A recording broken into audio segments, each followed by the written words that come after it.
तो सीधे यहाँ से नीचे गिरते। अभी तो आगाज था, न जाने और कितने खतरों से दो चार होना होगा। कभी पेड़, कभी पत्थर, कभी जंगली बेल, तो कभी फिसलन से भरी चट्टान। हम परेशानियों में उलझे थे, तभी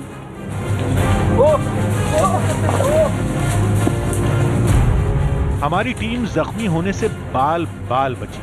अगर ये पत्थर शरीर पर पलटा होता तो जान भी जा सकती थी। चट्टानें जो है वो फिसल रही है। बिल्कुल पता नहीं था कि ये चट्टान जो है, ये चट्टान जमीन के अंदर धंसी नहीं हुई और एक पत्थर के ऊपर ये चट्टान सिर्फ ऐसी ही टिकी हुई थी। अचानक इस चट्टान पर पैर गिरा और चट्टान के साथ फिसल के नीचे आ गया।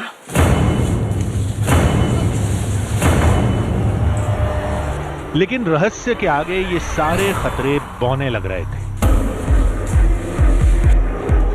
सच कहें तो कवच कुंडल ही मिलेगा, इस पर भरोसा कम था। महाभारत से जुड़ा कोई और साक्ष्य मिल जाए, इसकी उम्मीद ज्यादा थी। जंगल में जब भी आप इस तरीके की पथरीले चट्टान वाले रास्ते से नीचे उतरते हैं तब आपको काफ़ी संभल कर नीचे उतरना पड़ता है, क्योंकि अचानक से ढलान की तरफ आप कभी भी स्किड हो सकते हैं। आपको शरीर का जो पूरा बल होता है वो पीछे की तरफ बनाए रखना होता है, वरना ढलान की तरफ आप बहुत तेज़ी से फिसलते हैं। कम से कम इतना तो पता चल ही जाएगा कि आदिवासियों का दावा हकीकत है या फसाना। ये सब सोचते हुए हमारी टीम ने घाटी का सफर पूरा कर लिया। फिर सामने था इंद्रकुंड।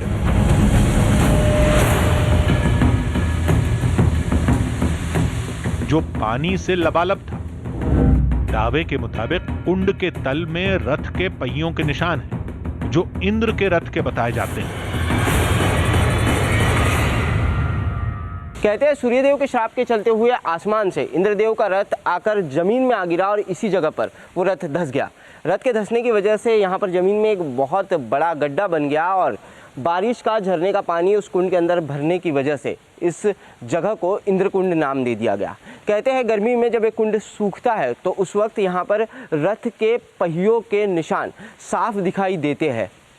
इसी जगह पर रथ धंसने की वजह से इंद्रदेव अपने रथ को यहाँ छोड़कर दंडकारण्य के इस बीहड़ जंगल में इसी रास्ते पर आगे बढ़े और दंडकारण्य के इसी बीहड़ जंगल में एक अज्ञात जगह पर एक गुफा में इंद्रदेव ने कर्ण के वो रहस्यमयी कवच कुंडल छिपा दिए।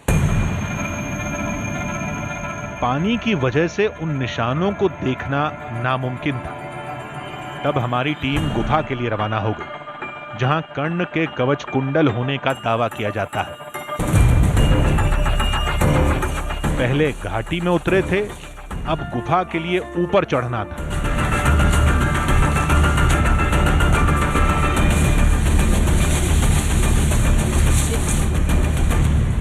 रास्ता इतना खतरनाक और कठिन है कि हर जगह पर सिर्फ सामने मौत ही नाचती नजर आती है।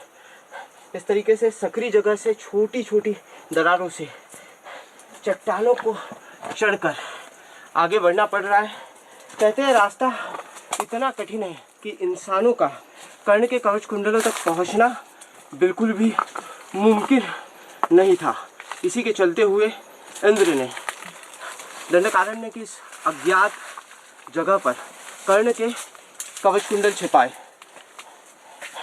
हालांकि वक्त के साथ ये रास्ता थोड़ा परिवर्तित हुआ और अब इस रास्ते पर इंसान आ तो सकते हैं, लेकिन उसके लिए आपको अपनी जान का खतरा लेना पड़ेगा।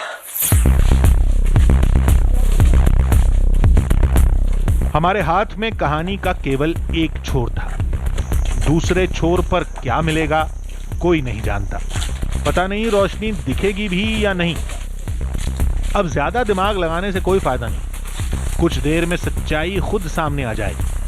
गांव वालों ने हमारी टीम को गुफा के सामने खड़ा कर दिया। मान्यता के अनुसार यही वो रहस्यमयी और गुप्त जगह है जहां पर इंद्र ने कर्ण के कवच कुंडल छिपाए थे। हमारे साथ आए स्थानीय युवक और इस इलाके के पूरे लोगों का ये कहना है कि इस जगह से उन्होंने सूर्य के प्रकाश की तरह एक तेज रोशनी को निकलते हुए कई बार देखा है। कर्ण के कवच कुंडलों से भी इसी तरीके की रोशनी निकलती थी, जिसके चलते हुए ये दावा किया जाता है इस पूरे इलाके में ये किंवदंती मशहूर है।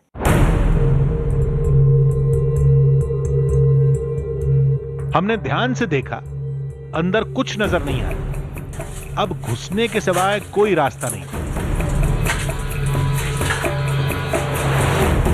ये क्या है? गुफा के अंदर तो पानी भरा था, रास्ते भी बेहद तंग थे।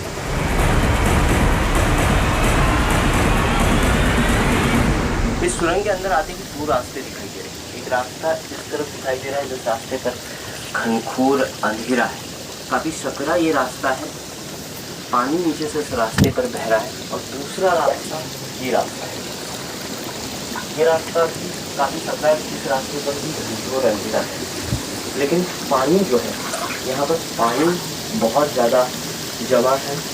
पता नहीं अंदर कितना बड़ा गड्ढा होगा या क्या होगा। जैसे जैसे इस रास्ते पर एक बार आगे बढ़ते हैं हम लोग और इस रास्ते पर बढ़कर देखते कि इस सुरंग के अंदर है क्या। अब गुफा में तो अंधेरा ही रहेगा, सांप बिच्छू भी हो सकते हैं। चमक तो दूर, अभी तक एक चिंगारी भी नहीं दिखी। वैसे भी हर कदम के साथ रास्ता संकरा होता जा रहा है। तो गुफा में यहाँ देखिए घुटनों तक पानी यहाँ भरा हुआ है। जैसे जैसे हम आगे बढ़ रहे हैं वैसे वैसे पानी भी लगातार बढ़ते जा रहा है। इस तरीके से लकड़ी डालकर हमें यहाँ देखना पड़ रहा है कि आगे गड्ढा कितना है। अंधेरा, संकरा रास्ता, पानी, पता नहीं और क्या क्या देखना पड़ेगा। फिर भी हम आगे बढ़ते रहे। एक तंग मोड़ मिला, जिसके बाद रास्ता बंद था। पीछे से बहुत तेज पीली रोशनी निकल रही है। क्या गांव वाले इसी चमक की बात कर रहे थे? गुफा पूरी तरीके से सुरंग बंद है और एक पीला प्रकाश जो है, पीला प्रकाश यहाँ पर दिखाई दे रहा है, अनबिलीवेबल। कैमरे में लाइट दिख रही है ना, पीली आंखों से जो लाइट दिख रही है वो दिख रही है ना, पूरा। हमने लकड़ियों को हटाने की कोशिश की, लेकिन हिला भी नहीं पाए, पूरी तरह फंसी। और इसके पीछे रोशनी का चमकना जारी है।